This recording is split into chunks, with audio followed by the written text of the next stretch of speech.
Hello everyone, good morning. This video is for class 11 subject EVS. Today our topic is food chain, that a continuous topic of previous video.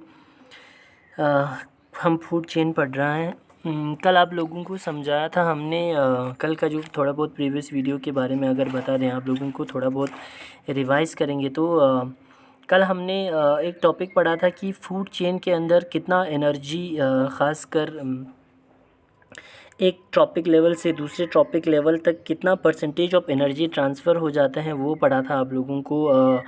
जो LAN MAN के हिसाब से 1942 में जो theory दिया था उसने, the 10% of energy entering in the particular trophic level of organism जो ट्रांसफ़र होते थे हायर ट्रॉपिक लेवल तक भी सेम चलता था। वो चीज़ पढ़ा था हमने कि 10% के लॉ के हिसाब से ट्रॉपिक लेवल में एनर्जी ट्रांसफ़र हो जाते हैं। दूसरा हमने फूड वेब स्टार्ट किया था कल आप लोगों को कि नंबर ऑफ़ फूड चेन, यानी बहुत सारे नेटवर्क ऑफ फूड चेन बोले हम, या large number of network of food chain बोले, एग्जिस्ट करता है एक इकोसिस्टम के अंदर, उसे हम फूड वेब कहते थे। ठीक है, यानी बहुत सारे नंबर ऑफ़ फूड चेन एक इकोसिस्टम के अंदर एग्जिस्ट करता है, उसे हम फूड वेब कहते थे। दूसरा आप लोगों को हमने प्रीडेटरी फूड चेन के बारे में, एक फूड के अंदर कितना चेन्स होते हैं, फूड वेब के अंदर कितने फूड चेन होते हैं। प्रीडेटरी फूड चेन होता था, पैरासाइटिक फूड चेन होते थे, सेप्रोफाइटिक फूड चेन होते थे, वो उसके बारे में हमने कल आप लोगों को डिटेल में समझाया था।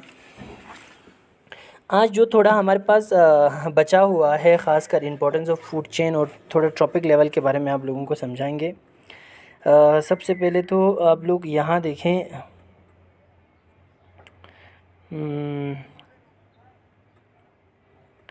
ये डायग्राम आप लोग एक बार बना लें अपने, इस पर देख के भी कॉपी पर बना सकते हैं। ये देखिए, मैं आपको ये डायग्राम थोड़ा बहुत दिखा के रखूँगा, आप स्टॉप करके इसको बना सकते हैं। इसके बाद ये वाला जो ख़ासकर एग्ज़ाम्पल आप लोगों को कल थोड़ा बहुत नहीं समझाया था कि ग्रेजिंग फूड चेन के अंदर एक ग्रासलैंड हो, अगर वहाँ पे फॉर एग्ज़ाम्पल यहाँ पे ये बोला जाता है कि अगर वहाँ पे ग्रासलैंड फूड चेन के अंदर बहुत सारे ख़ासकर ग्रेजिंग एनिमल्स होते हैं, लाइक रैबिट हो, डियर हो। इसमें एक एग्जांपल दिया है, अगर वहाँ पे रैबिट एब्सेंस होगा, यानी रैबिट नहीं होगा वहाँ पे खाने के लिए ग्रास को, तो ग्रास में be eaten by mouse. Rabbit नहीं होगा तो माउस उसको खा लेते हैं। ठीक है, so the mouse in turn may be eaten directly by hawk, फिर उसी माउस को हॉक खा लेता है। ठीक है, या स्नेक खा लेता है पहले। ठीक है, snake first, the which is then eaten by hawk, फिर इसके बाद यह स्नेक खा लेता है उस माउस को, फिर इसके बाद हॉक खा लेता है। तो इस तरह एक फूड वेब चलता है। ये एग्जांपल दिया आप लोगों को। ठीक है, जैसे कि ग्रास, अगर ग्रास ऊपर खाते हैं तो विच में भी ईटन बाय लेजर्ड, जो लेजर्ड बाद में उसी खासकर ग्रास ऊपर को खा लेते हैं, बाद में उसी को हॉक भी खा लेते हैं, उसी लेजर्ड को।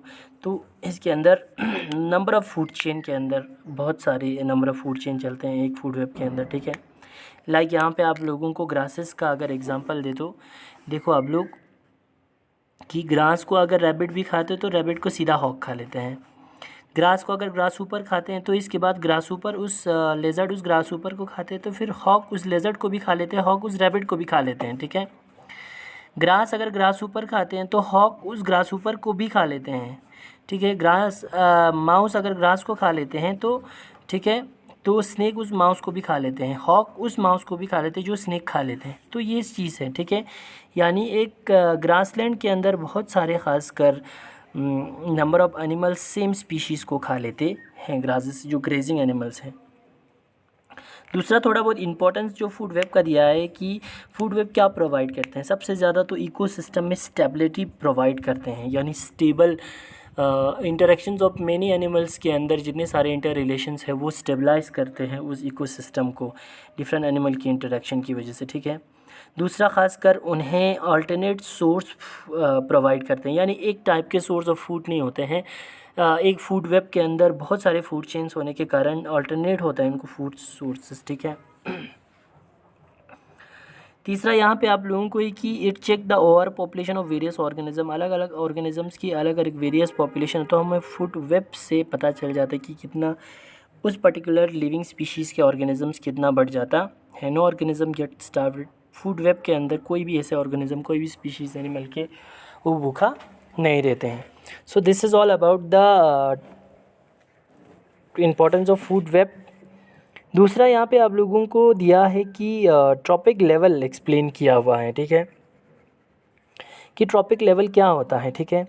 अलग अलग फूड चेन के अंदर अलग अलग ट्रॉपिक लेवल्स होते हैं, वो आप लोगों को उस दिन भी थोड़ा बहुत समझाया था कि ट्रॉपिक लेवल कितने सारे हैं। तो हमारे पास फर्स्ट ट्रॉपिक लेवल है, सेकंड ट्रॉपिक लेवल है, थर्ड ट्रॉपिक लेवल है, फोर्थ ट्रॉपिक लेवल है, कंज्यूमर टर्शरी कंज्यूमर तक, ठीक है। तो थोड़ा बहुत आप लोगों को पढ़ के समझाएंगे कि the entire food chain starting from primary producer, जो फूड चेन स्टार्ट होता है वो प्राइमरी प्रोड्यूसर से यानी ग्रास से ही स्टार्ट होता है और कंप्लीट होता है डिकम्पोज़र तक, यानी जो डिकम्पोज करता है लास्ट में एनिमल्स और प्लांट स्पीशीज़ को। उसके अंदर consist of number of steps होते हैं, उसके अंदर जो प्रोसेस होता है उसके अंदर वो नंबर ऑफ स्टेप प्रोसेस होता है which can be regarded as trophic level, जिन्हें कि हम क्या कहते हैं, ट्रॉपिक लेवल कहते हैं। अगर दूसरे वर्ड में कहा जाए तो हर सक्सेसिव लेवल पे successive level of nourishment is represented by link. एक लिंक, कल आप लोगों को लिंक और नोब दोनों बोला था, लिंक होते हैं फूड चेन के अंदर, उसे हम ट्रॉपिक लेवल कहा जाता है। कल लिंक भी बताया था आप लोगों को, कल नोड भी बताया था आप लोगों को। तो सबसे ज़्यादा बेस अगर माना जाए तो ग्रीन प्लांट फॉर्म होता है एक बेस का, जो ख़ासकर फूड चेन को बिल्डअप कराते हैं, जिन्हें हम प्राइमरी प्रोड्यूसर कहा जाता है, जिसके अंदर लगभग जिससे 5 ट्रॉपिक लेवल फर्स्ट जो ख़ासकर होते हैं, इसके बाद 5 या 4 ट्रॉपिक लेवल चलते हैं। तो सबसे पहले वाले ट्रॉपिक लेवल को जो प्रोड्यूसर होते हैं उन्हें हम फर्स्ट ट्रॉपिक लेवल कहा जाता है, ठीक है। क्योंकि ग्रीन प्लांट के अंदर बहुत सारे सनलाइट और फोटोसिंथेसिस की वजह से उसके अंदर एनर्जी स्टोर रहते हैं, बाद में उसी एनर्जी को हर्बीवोर्स खा लेते हैं, तो उसको यूटिलाइज़ करते हैं हर्बीवोर्स। इसके बाद वो सेकंड ट्रॉपिक लेवल में चला जाता है जो प्राइमरी कंज्यूमर्स है। प्राइमरी कंज्यूमर के बाद आप लोग यहाँ देखें, प्राइमरी कंज्यूमर के बाद वो ईटन अप करता है हर्बीवोर्स या कार्निवोर्स, उसको ईट अप करते हैं, तो वो थर्ड ट्रॉपिक लेवल में पहुँच जाते हैं, जिन्हें हम सेकेंडरी कंज्यूमर्स कहते हैं। फिर इसके बाद उसी खासकर कंज्यूमर्स को, उसी कार्निवोर्स को, या जो कंज्यूमर बोले या कार्निवोर्स को टर्शरी लेवल तक दूसरे कार्निवोर्स उसको खा लेते, तो उसे हम फोर्थ ट्रॉपिक लेवल कहा जाता है। तो ख़ासकर फूड चेन के अंदर 4 ट्रॉपिक लेवल होते हैं। These are in turn eaten by decomposers. बाद में लास्ट में जो खासकर टर्शरी जो कंज्यूमर्स थे उन्हें, जो 4 ट्रॉपिक लेवल हैं उन्हें डिकम्पोजर्स खा लेते हैं, ठीक है। There is a transfer of energy from one trophic level to another. इस तरह हर ट्रॉपिक लेवल पे एनर्जी ट्रांसफ़र हो जाता है। So this is the diagram या चार्ट है आप लोगों को ट्रॉपिक लेवल का। Trophic level in food chain, सबसे पहले देखें प्रोड्यूसर्स यानी प्लांट, उसे हम फर्स्ट ट्रॉपिक लेवल कहेंगे। फिर प्राइमरी कंज्यूमर्स हैं, उन्हें हम सेकंड ट्रॉपिक लेवल कहें। फिर हमारे पास सेकेंडरी कंज्यूमर्स हैं, उन्हें हम थर्ड ट्रॉपिक लेवल बोलते हैं। लास्ट में पर टर्शरी के जो कंज्यूमर्स हैं उन्हें हम फोर्थ ट्रॉपिक लेवल बोला जाता है। So this is all about the trophic level, importance of food chain, food web. यहाँ से हमारा स्टार्ट ख़त्म हो जाता है। कल हम वहाँ आप लोगों को इकोलॉजिकल पैरामिड्स के बारे में बताएंगे कि क्या है ecological pyramid, what is ecological pyramid, ठीक है। फिर हम उसके अलग अलग स्टेज को पढ़ेंगे इकोलॉजिकल पैरामिड के। Thank you so much.